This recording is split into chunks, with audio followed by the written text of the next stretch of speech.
Assalamualaikum warahmatullahi wabarakatuh. Kita akan belajar tentang matematika lagi. Jika minggu kemarin kalian sudah belajar tentang kekongruenan, pada pekan ini kita akan belajar tentang kesebangunan. Tujuan pembelajaran pada pekan ini, setelah belajar pada pekan ini, diharapkan kalian dapat yang pertama memahami syarat-syarat atau sifat-sifat bangun datar yang sebangun. Yang kedua, kalian dapat membedakan bangun datar mana yang sebangun dan yang tidak sebangun.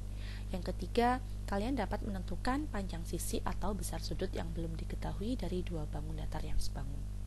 Oke, kita mulai dari kegiatan yang pertama, yaitu pernahkah kalian mengedit sebuah gambar?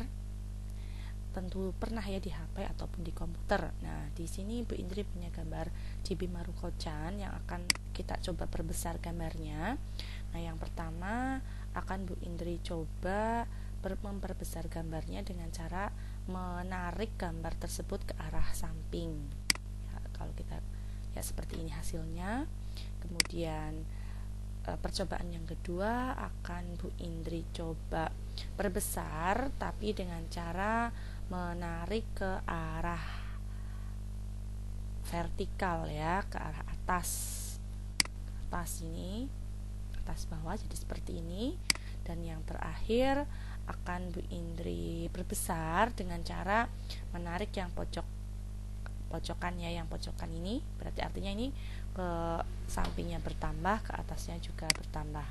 Nah, kalau kita lihat cara memperbesar yang seperti ini, kalau kita menambahkan panjang ke samping saja gambarnya jadi seperti ini, kalau ke atas saja gambarnya jadi seperti ini, dan kalau kita menarik ke atas dan ke bawah seperti ini. Nah, dari keempat gambar ini dari gambar yang asli dan ketiga gambar yang kita perbesar, ternyata pasangan yang proporsinya yang proporsional itu dari yang kecil dan hasil perbesarannya yang proporsional adalah yang gambar asli dengan gambar yang keempat atau yang kita tambahkan ke atas dan ke sampingnya.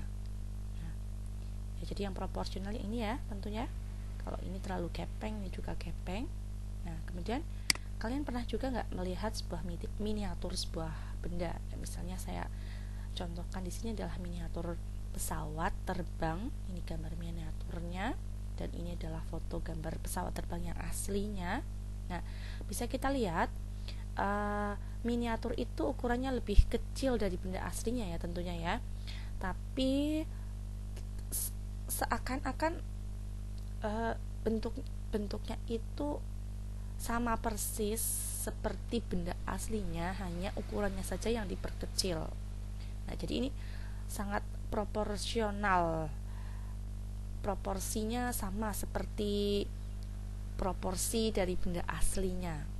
Nah, proporsi yang baik ini, proporsi yang sesuai antara antara miniatur yang kecil dengan benda yang asli, itulah yang disebut sebagai sebangun.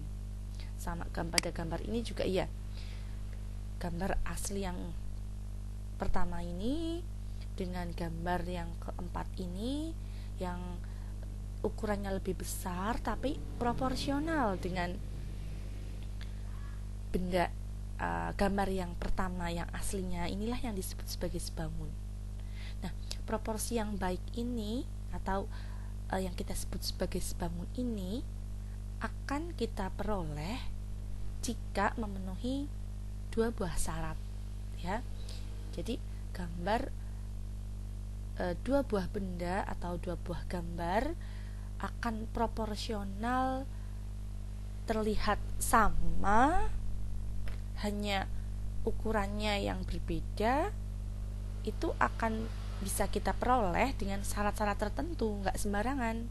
Nah, syaratnya bagaimana? Nah, inilah syaratnya ya, syarat kesebangunan. Syarat kesebangunan adalah jika sudut-sudut yang bersesuaian sama besar dan sisi-sisi yang bersesuaian memiliki perbandingan yang sama. Jangan sampai keliru ya. Kalau kemarin pada kongruen itu sudutnya sama besar, panjangnya juga sama besar. sama panjang maksudnya. Tapi kalau di kesebangunan itu sudutnya harus sama besar, tapi sisi-sisi yang bersesuaian perbandingannya sama. Ya, maksud perbandingan sama bagaimana? Kita lihat pada gambar ini. Sebangunkah? Ya, ada persegi panjang A, persegi panjang B, C, D, kemudian persegi E dan segitiga F. Mana ya yang sebangun ya? Kalau kita lihat dari sudutnya, misalnya A, misalnya ini A, oke, bangun A dan F dan F. Kita lihat bangun A dan F. Ini A, ini F. Dari bentuknya saja, dari sudutnya saja sudah terlihat berbeda. Ini semuanya siku-siku, sedangkan ini segitiga. Tentu sudutnya sudah berbeda, bentuknya sudah berbeda. Jelas A tidak sebangun dengan F. Nah, sekarang kalau kita lihat gambar A, persegi panjang A dan persegi panjang B. Persegi panjang A kita beri nama A, B, C, D. Persegi panjang B kita beri nama K, L, M, N. Nah, untuk melihat sebangun atau tidak, kita harus menentukan dulu mana sudut yang bersesuaian dan mana sisi yang bersesuaian. Ya, kita mulai dari sudut A dulu. Sudut A bersesuaiannya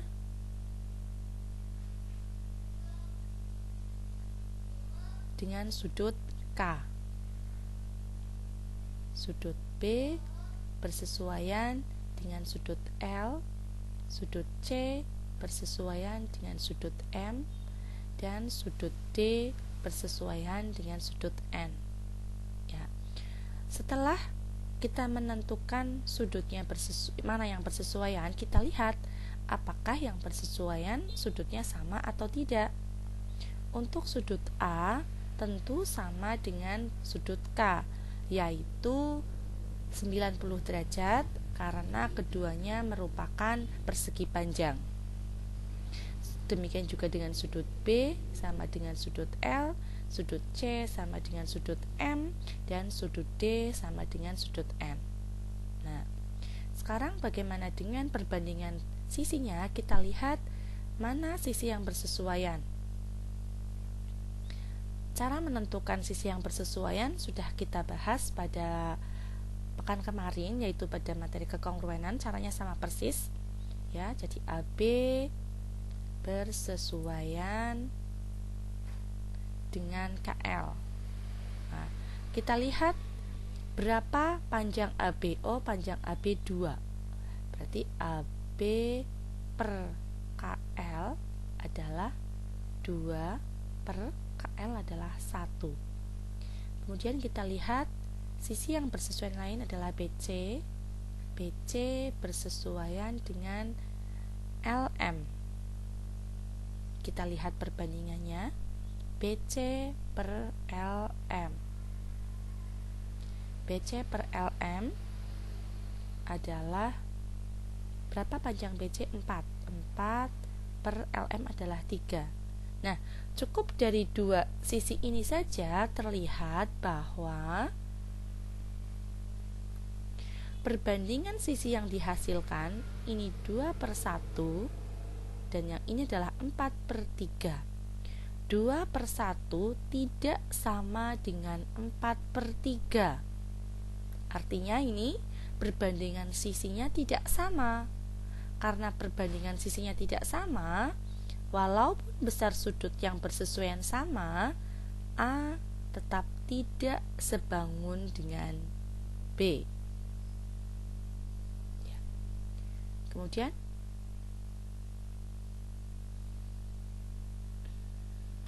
kita lihat pada bangun datar yang lain. Kita coba kita kopikan di sheet berikutnya. Ya. Sekarang kita coba membandingkan B dengan D misal.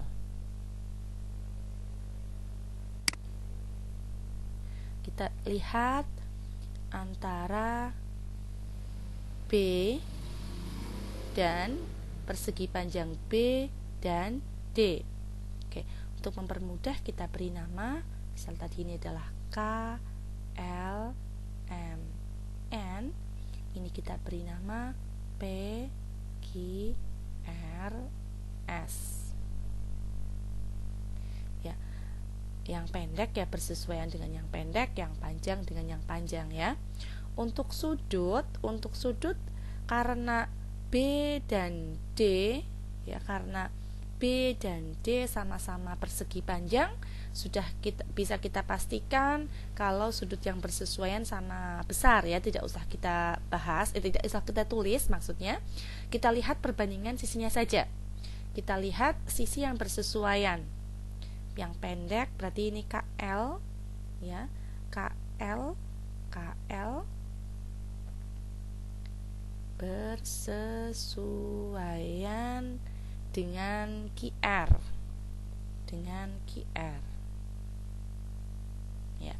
Kita lihat perbandingan KL per QR adalah KL adalah 1, QR adalah 2. Kemudian KLM bersesuaian dengan RS. Kita coba LM per RS ya. LM adalah 3, RS adalah 6 ya. Bisa kita sederhanakan menjadi 1/2. Kita coba lagi untuk sisi yang lain, misalnya MN bersesuaian dengan SP. Kita lihat MN per SP adalah 1/2. Kemudian NK bersesuaian dengan PQ. Kita lihat perbandingannya, NK per PQ. NK adalah 3 ya, NK ini NK 3 karena sama dengan ini. Kemudian PQ sama dengan ini yaitu 6. 3/6 kita sederhanakan menjadi 1/2. Nah, setelah kita lihat perbandingan sisi yang bersesuaian, ternyata ini menghasilkan 1/2, 1/2, 1/2, 1/2. Nah, karena perbandingan sisi yang bersesuaian semuanya menghasilkan bilangan yang sama, maka bisa kita simpulkan jika D sebangun dengan B sebangun dengan D. Begitu. Bisa dipahami ya. Jadi sebangun itu sisi yang bersesuaian akan menghasilkan perbandingan sisi yang sama.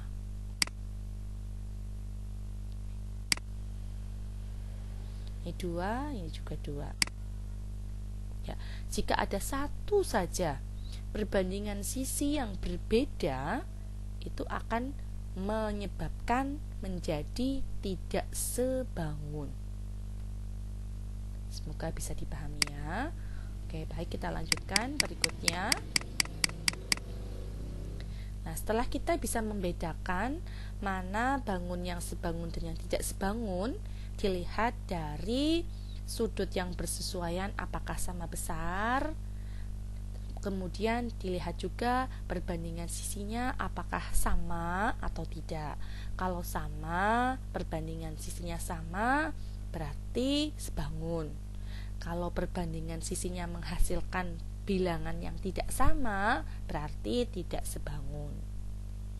Kemudian berikutnya, menentukan panjang sisi atau besar sudut pada dua bangun yang sebangun. Kalau ini kebalikannya, ada dua buah bangun maksudnya, sudah diketahui sebangun. Berarti sudah memenuhi dua syarat yang tadi ya. Nah, tapi ditanyakan berapa besar sudut yang belum diketahui dan berapa panjang sisi yang belum diketahui. Nah, misal ini EFGH sudah misalnya Bu Indri buat soal EFGH sebangun dengan ABCD. Berapakah besar sudut X? Berapakah nilai X? Berapakah nilai Y? Dan berapa nilai Z? Misalnya ini. Nah, kalau sudah diketahui sebangun, artinya sudut yang bersesuaian besarnya sama. Ya, kita tentukan dulu atau kita lihat dulu mana sudut yang bersesuaian.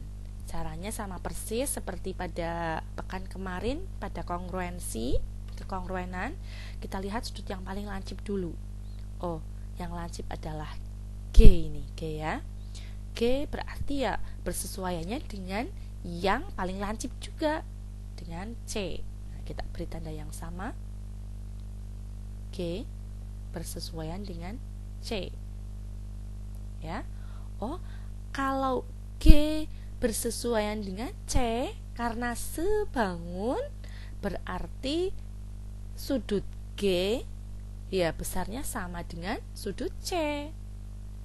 Artinya X ini ya, X itu X besarnya adalah 22,6 derajat juga. Nah, sekarang sudut D. Sudut D ini persesuaiannya dengan sudut H. Ya, berapa besar sudut D? Ingat, sifat pada trapesium ya, trapesium jumlah sudut yang berhadapan ini adalah 180 derajat.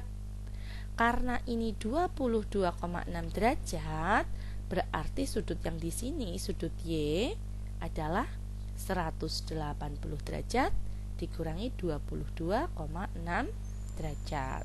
Berapa ini? Berarti ini adalah 157,4 derajat. Ya, nilai Y ini adalah 157,4 derajat. Lalu bagaimana dengan nilai Z? Ini adalah nilai Z. Nilai Z adalah besar sudut H. H bersesuaian dengan D, maka H ini besarnya sama dengan besar sudut D. Jadi Z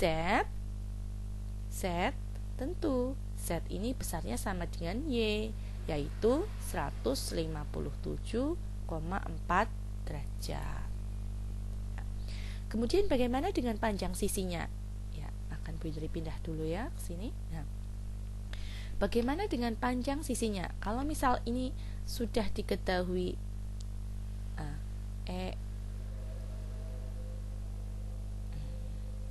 sudah diketahui F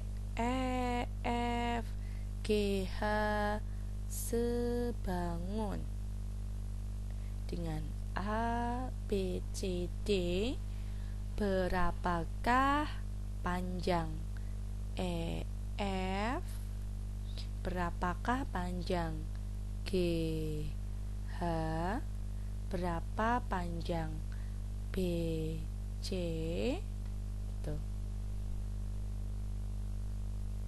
Ya. Untuk menentukan panjang EF, GH dan BC, kita menentukan dulu sisi yang bersesuaian. Ya, kita mulai dari EF dulu. EF bersesuaian dengan siapa? Ya, EF siku-siku dan siku-siku, berarti bersesuaian dengan AB, bersesuaian dengan AB. Kemudian EH bersesuaian dengan mana? EH ini sisi sejajar yang pendek ya, berarti bersesuaian dengan AD. FG bersesuaian dengan mana? FG ini yang panjang ini bersesuaian dengan BC. Lalu GH bersesuaian dengan CD. Nah, pada bangun datar yang sebangun tadi, sisi yang bersesuaian perbandingannya sama. Ya, perbandingannya sama. Berarti kalau kita tulis EF dibandingkan bersesuaiannya dengan AB, berarti EF dibandingkan dengan berbanding AB atau EF per AB akan sama hasilnya dengan EH per AD, akan sama hasilnya dengan FG per BC, akan sama hasilnya dengan GH per CD. Ya, inilah yang dimaksud perbandingan sisi yang bersesuaian sama. Nah, kita lihat, EF belum diketahui, masih EF per AB 16 sama dengan EH.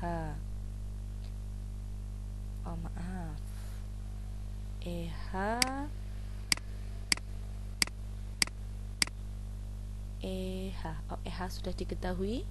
EH 15 per AD 20 sama dengan FG. FG adalah 20 per BC.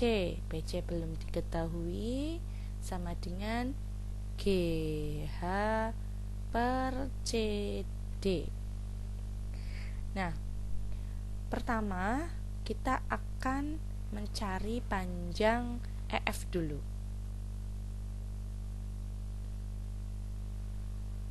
Menentukan panjang EF. Nah, untuk menentukan panjang EF, kita pilih perbandingan yang ada EF-nya dan perbandingan yang sudah diketahui nilai pembilang dan penyebut.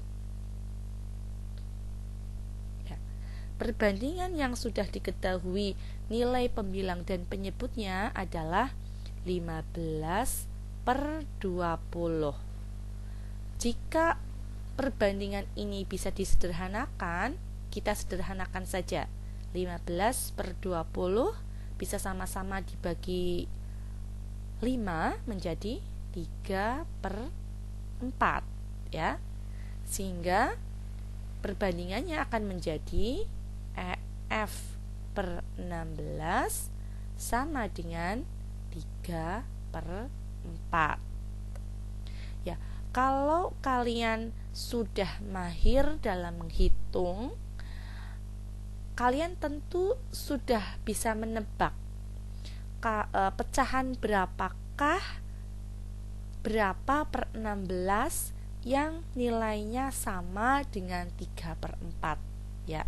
Tanpa menggunakan perhitungan yang panjang, kalian bisa menentukan panjang EF.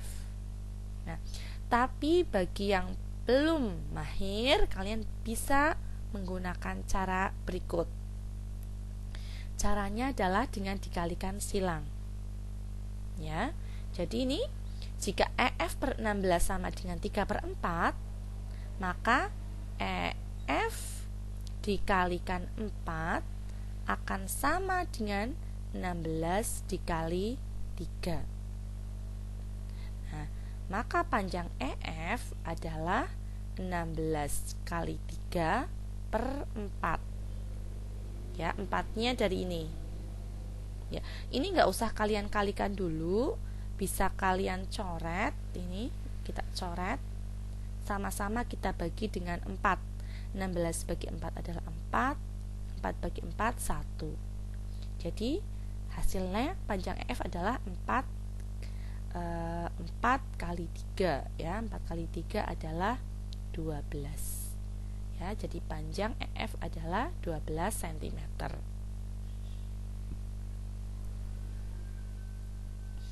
Sama juga untuk mencari panjang BC ya. Untuk mencari panjang BC sama caranya. Mencari panjang BC ya. Yang pertama kita pilih yang ada BC-nya, berarti 20 per BC sama dengan perbandingan yang sudah diketahui nilainya. Kan ini ya, yang sudah disederhanakan adalah ini. Berarti bisa kita tulis 20 per BC adalah sama dengan 3 per 4. Sama seperti tadi caranya, kita kalikan silang menjadi BC dikalikan 3 sama dengan 20 kalikan 4.